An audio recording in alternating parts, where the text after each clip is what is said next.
Hola, en este vídeo vamos a hablar de los resistores, a los que en muchas ocasiones llamamos resistencias, aunque resistencia sería más bien, se refiere a las propiedades eléctricas y resistor el componente físico. Los resistores los podemos clasificar básicamente en tres tipos: fijos, variables y dependientes. Los resistores fijos son imprescindibles en la fabricación de los equipos electrónicos y permiten distribuir adecuadamente la tensión y la intensidad a los puntos necesarios. Producen una respuesta lineal entre la intensidad y la tensión, que sería la ley de Ohm. Dentro de los resistores fijos,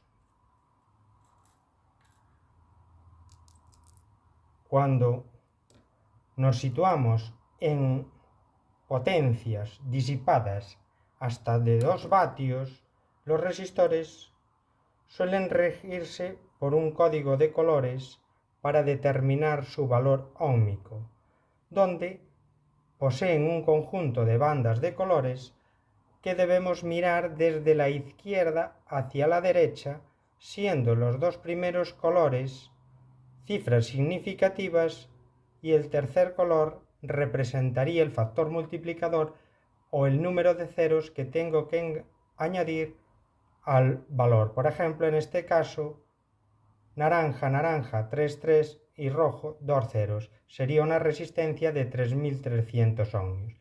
El color que está más separado sería la tolerancia, es decir, el tanto por ciento que puede variar el valor de la resistencia. Como vemos, los resistores presentan distintos tamaños. El tamaño del resistor está relacionado con la potencia que es capaz de disipar, es decir, el número de vatios que es capaz de disipar. Cuanto mayor es el tamaño del resistor, mayor es la potencia que puede disipar, ya que tiene mayor superficie para la disipación del calor. Entonces, de esa manera determinaría el valor óhmico en los resistores fijos de potencias hasta 2 vatios. Cuando la potencia es superior a 2 vatios, por ejemplo, en este caso que es una resistencia de 5 vatios, suelen llevar el valor serigrafiado en el propio cuerpo del resistor, como es aquí en estos casos de 390 ohmios y de 100 ohmios. También tenemos resistencias de montaje superficial de muy pequeño tamaño que aparecen ahora en muchas placas electrónicas. Estas resistencias, que llevan una especie de pegamento en la placa electrónica, también existen de distintos tamaños en función de la potencia eléctrica a disipar, y la manera de determinar el valor óhmico es de manera similar al cual lo hacemos con las resistencias de colores, pero aquí en vez de colores llevan unos números, siendo los dos primeros números cifras significativas y el tercer número nos indicaría el número de ceros que tengo que añadir al valor de la resistencia. Pasando a los resistores variables, son, por ejemplo, de este estilo. Son resistencias que tienen 3 terminales de conexión, o en este formato más pequeño, vemos ahí los 3 terminales de conexión. Su valor, la variación del valor resistivo entre 0 ohmios y un determinado valor máximo de resistencia del componente, se realiza moviendo un eje o cursor central de forma circular, como es este el caso. Lo movemos de forma circular y en este también de forma circular, pero podría darse el caso que fuera de forma longitudinal, es decir, así.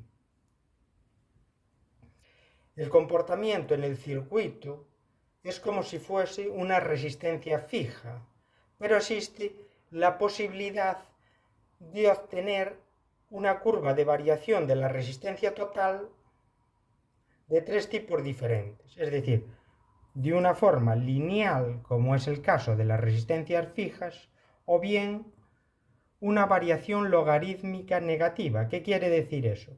Que cuando desplazo el cursor, si es logarítmica negativa, en el primer 50% de desplazamiento del cursor casi se obtiene la totalidad de la resistencia total, y en el segundo 50% de desplazamiento del cursor se incrementa muy poco la resistencia.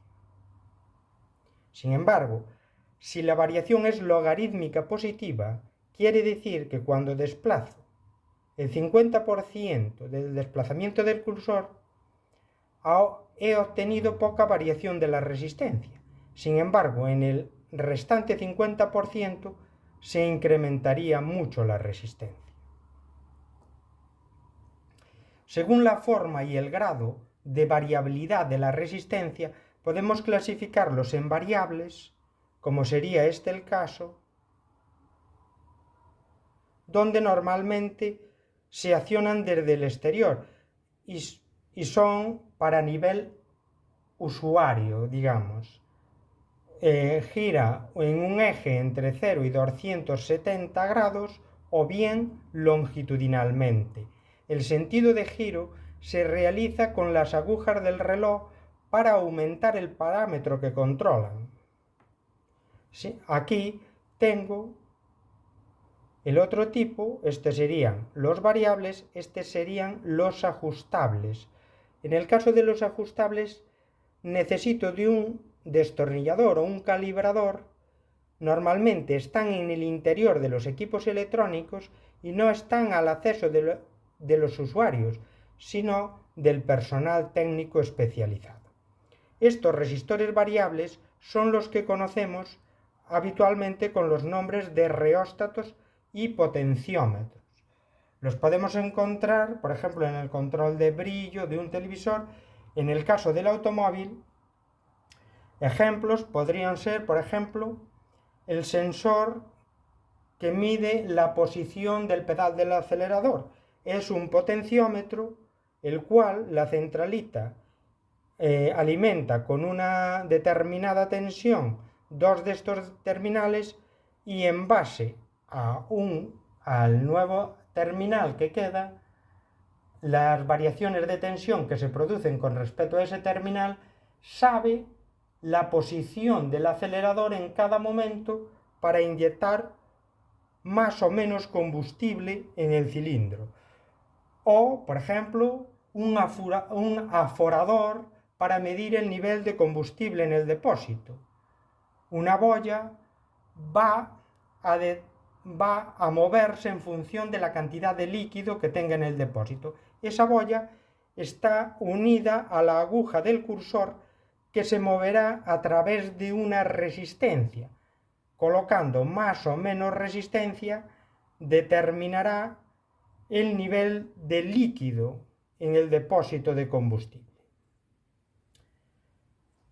Por último, tenemos los resistores dependientes. Aquí no se produce una variación lineal de la resistencia. Son dependientes o especiales, dependen de un determinado parámetro, como puede ser la temperatura o la luz. Aquí, por ejemplo, tengo un resistor dependiente de la temperatura, un termistor. Y existen dos tipos, el tipo NTC y el tipo PTC. La resistencia de tipo NTC significa coeficiente de temperatura negativo, es decir, a medida que aumento la temperatura, disminuye la resistencia. Suele aparecer, por ejemplo, como sensor de temperatura de un motor. En el caso de la PTC tiene un coeficiente de temperatura positivo, es decir, Digamos que a medida que aumenta la temperatura también lo hace la resistencia. Sin embargo, suele pasar por tres estados. En el primer estado se comporta como una NTC, justo en el estado del medio sería como se comporta como una PTC y al final vuelve a tener un comportamiento similar a una NTC. Un ejemplo sería, por ejemplo, un calentador de un vehículo diésel. Después tengo aquí una LDR, resistencia dependiente de la luz. Es decir, a medida que aumenta la iluminación que recibe, disminuye su resistencia. Puedo encontrarla en el encendido automático de luces cuando la luz ambiental es escasa. Y por último, tengo aquí una VDR, una resistencia dependiente de la tensión. Esta funcionaría en función de la tensión aplicada en sus extremos. Cuanto mayor sea la tensión, menor será la resistencia. Suele utilizarse en circuitos de protección. Bueno, para resumir, decir que los resistores podemos clasificarlos en tres grandes grupos. Los resistores fijos, que como su nombre indica, no varían su resistencia, solo someten a pequeñas variaciones que son debidas a la tolerancia debido a los materiales de fabricación o a la temperatura. Después tenemos los resistores variables, los que conocidos como reóstatos o potenciómetros, los cuales al desplazar una aguja en un cursor puedo obtener más o menos resistencia en función donde me sitúe. Y para finalizar, tenemos las resistencias dependientes o especiales que varían su resistencia en función de una determinada condición, como puede ser la temperatura, puede ser la iluminación o puede ser la tensión.